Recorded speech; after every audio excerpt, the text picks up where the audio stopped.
సంతోషంగా బట్టలు ఉత్తుకొని మీరు విశ్రాంతి దిన రోజున మీరు నా స్తుతించడానికి మీరు సిద్ధంగా ఉండాలని చెప్పి దేవుడిని సిద్ధపాటు చేసి ఆ రోజున ఒక కొండ మీదకి దేవుడు దిగొచ్చి మాట్లాడబోతున్న రోజు అది. కుటుంబాలు దూరం ఉండాలి, స్నానం చేసి శుభ్రంగా బట్టలు వేసుకొని ఆ రోజు విశ్రాంతిగా ఉండాలి. నేను మీ అందరికీ కనబడబోతున్నాను, మీ అందరితో మాట్లాడబోతున్నానని దేవుడు ముసుతి చెప్పి మోసే ఇశ్రాయేలు చెప్పిన తర్వాత వాళ్ళందరూ సిద్ధపాటు కలిగి ఉన్నారు. సిద్ధపాటు కలిగి ఉన్న తర్వాత నిర్గమకాండంలో 24వ అధ్యాయం నిర్గమకాండము 24వ అధ్యాయము 12వ వచనంలో అప్పుడు యెహోవా మోషేతో ఇట్లనెను, నీవు కొండ ఎక్కి నా యొద్దకు వచ్చి అచ్చట ఉండుము. నీవు వారికి బోధించినట్లుగా నేను వ్రాసిన ఆజ్ఞలను ధర్మశాస్త్రమును రాతి పలకలను నీకు ఇచ్చేదనగా నీకు రాతి పలకనిస్తాను. మోషేయు అతని పరిచారకుడైన యెహోషువ లేచిరి. మోషే దేవుని కొండ మీదకి ఎక్కెను. అతడి పెద్దలను చూచి, మేము మీ ఎద్దుకు వచ్చే వరకు ఇక్కడనే ఉండుడి. ఇదిగో అహరోనును హూరును మీతో ఉన్నారు. ఎవరికైనా వ్యాజ్యమున్న ఎడల వారి యొద్దకు వెళ్ళవచ్చునని వారితో చెప్పెను. మోషే కొండ మీదకి ఎక్కినప్పుడు ఆ మేఘము కొండను కమ్మెను. యెహోవా మహిమ దేవుని మహిమ సీనాయి కొండ మీద నిలిచెను. మేఘము 6 దినములు దాన్ని కమ్ముకొనెను. 6 దినములు మేఘము సినాయి కొండను కమ్ముకొనెను.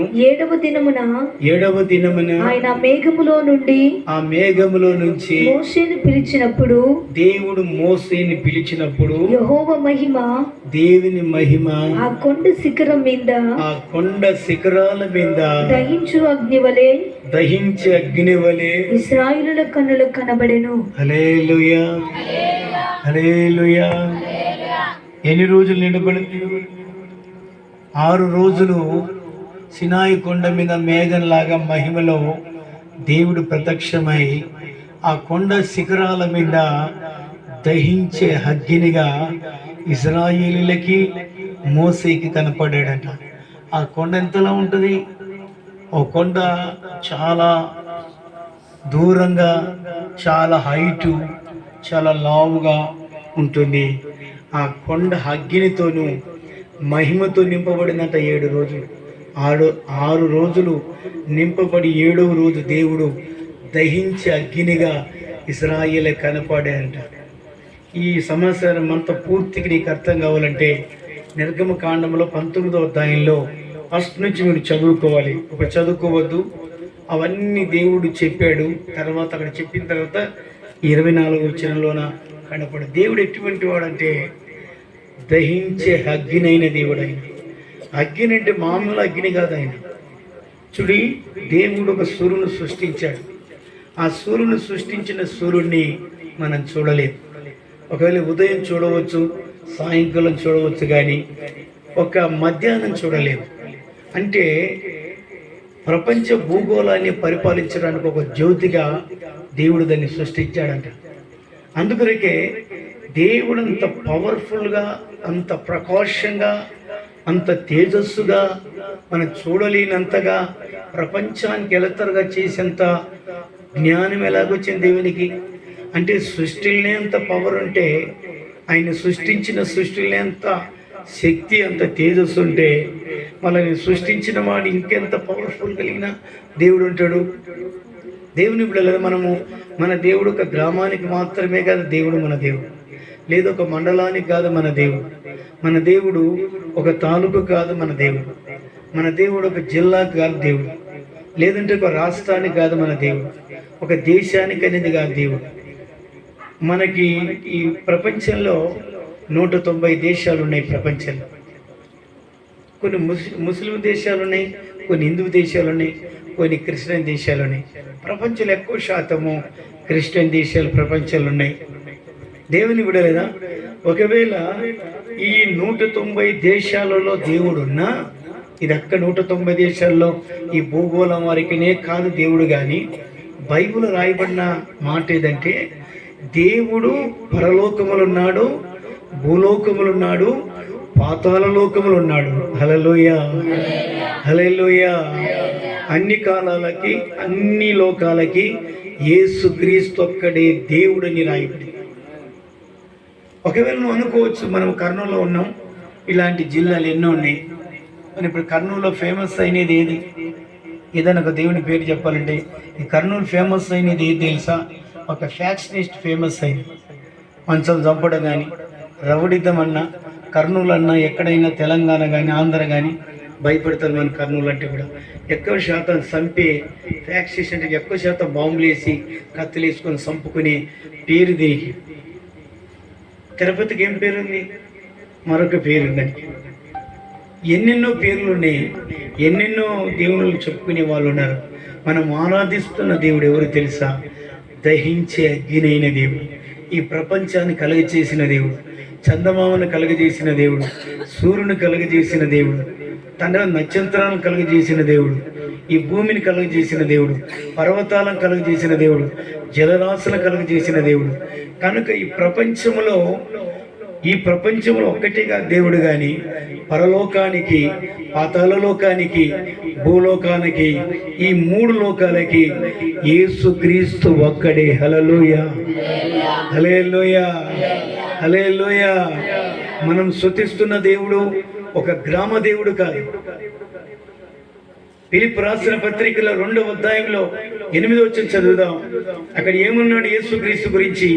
బైబిల్ ఉన్న వాళ్ళు ఫిలిప్పీ రాసిన పత్రిక, మరియు ఆయన ఆకారమందు మనుషుడిగా కనబడి, ఆ ఆకారమందు దేవుడు మనుషుడుగా కనబడి మరణము పొందునంతగా, అనగా శిలువ మరణం పొందునంతగా విధేయత చూపిన వాడే తన్ను తాను తగ్గించుకునేను. అందుచేతను పరలోకమందున వారిలో గాని, పరలోకములున్న వారిలో గాని, భూమి మీద ఉన్న వారిలో గాని, భూమి కింద ఉన్న వారిలో, భూమి కింద ఉన్న పాతాళముల వాళ్ళు గాని, ప్రతివాని మోకాలు యేసు నామమున వంగినట్టుగా ప్రతివాని నాలుకయు తండ్రి అయిన దేవుని మహిమార్థమై యేసుక్రీస్తు ప్రభు అని ఒప్పుకున్నట్లును దేవుడు ఆయనను అధికముగా హెచ్చించి ప్రతి నామమునకు పైనామము ఆయన. ఎన్నో నామములు ఉన్నాయి, అన్ని నామముల కంటే పైనామము యేసుక్రీస్తు నామం. హల్లెలూయా, హల్లెలూయా. దేవుని బిడ్డలారా, పరలోకానికి దేవుడు, పాతాళ లోకానికి దేవుడు, ఈ భూలోకానికి కూడా దేవుడు. అందుకొరికి మోసేతో అంటాడు, ఆకాశమందు గాని, భూమి యందు గాని, భూమి కింద గాని మరొక దేవుడు నేను తప్ప మరొక దేవుడు లేడంటాడు. హల్లెలూయా, హల్లెలూయా. అదే కదా మీకు రహస్యం. ఇంకొక రహస్యం, ఈ భూమి పుట్టక మునుపు, పరలోకం పుట్టక మునుపు, పాతాళ లోకం పుట్టక మునుపు, ఈ ప్రపంచంలో లేనప్పుడు దేవుడు ఉన్నాడని చెప్పాడు. హల్లెలూయా, హల్లెలూయా. చూడస చదువుదాం కీర్తనలు 90వ కీర్తన 1వ వచనం చదువుదాం. బైబిల్ ఉన్న వాళ్ళు 91 కీర్తన 1వ వచనం. అంటే మన దేవుడు ఎంత గొప్ప దేవుడో, మన దేవుడు ఎంత పరాక్రమశాలో, నిజమైన దేవుని మనం నమ్మాం కనుక మనం అదృష్టవంతులం. మనం చదువుదాం. ప్రభువా, తరతరముల నుండి మాకు నివాస స్థలము నీవే. తరాలంటే ఎన్ని చెప్పండి? ఎన్ని తరాలంటే 100 సంవత్సరాలు. తరతరాల నుంచి మాకు నివాస స్థలము నీవే. పర్వతాలు పుట్టక మునుపు భూమిని లోకమును నీవు పుట్టింపక, ఈ భూమిని లోకాన్ని పుట్టింపక మునుపు యుగ యుగములు నీవే దేవుడవు. యుగ యుగాలకు దేవుడవు నీవే. నీవు మనుషులను మట్టికి మార్చుచున్నావు. నీవు మనుషులను మట్టికి మారుస్తున్నావు. నరులారా తిరిగి రండని నీవు సెలవిచ్చుచున్నావు. దేవునికి స్తోత్రం. అక్కడ ప్రపంచమంతా పుట్టక మునిపే తరతరాలు ఉన్నాను, యుగ యుగాలు ఉన్నాను అంటాడు దేవుడు. అంటే ఈ ప్రపంచం పుట్టలేదు, నువ్వు పుట్టలేదు, నేను పుట్టలేదు, అసలు ఈ ప్రపంచమే లేదు. అసలు పర్వతాలు లేవు, లోయలు లేవు, మెట్టలు లేవు, భూమి లేదు, తర్వాత నక్షత్రాలు లేవు, సూర్య చందమామ లేదు, అసలు ప్రపంచమే లేదంట. ఆయన ఒక్కడు ఆసీనుడై ఒక్కడు యుగ యుగాలకు దేవుడై ఉన్నాడంట. హల్లెలూయా, హల్లెలూయా. దేవుని బిడ్డలేదా, మనం నమ్మే దేవుడు చాలా ఛాలెంజ్ కలిగిన వాడు. మనం నమ్మిన దేవుడు రోషం కలిగిన వాడని బైబిల్ చెప్తుంది. పిచ్చి పిచ్చి శాస్త్రాలు చేసుకుంటా బలహీనత కలిగి, లేకపోతే అవిశ్వాసం కలిగి, లేకపోతే కృంగిపోయి నా దేవుడు శాంత కాదులని నువ్వు ఎవరినెవరినో పూజించి ఎవరినెవరి మీద నువ్వు విశ్వసించకాకు. నేను రోషం కలిగిన దేవుడను, నన్ను కాదని ఏదాన నన్ను ఆశీర్వదిస్తే నేను రోషం గల దేవుడు అన్నాడు. హల్లెలూయా, హల్లెలూయా. నిర్గమకాండం 20వ అధ్యాయము, నిర్గమకాండం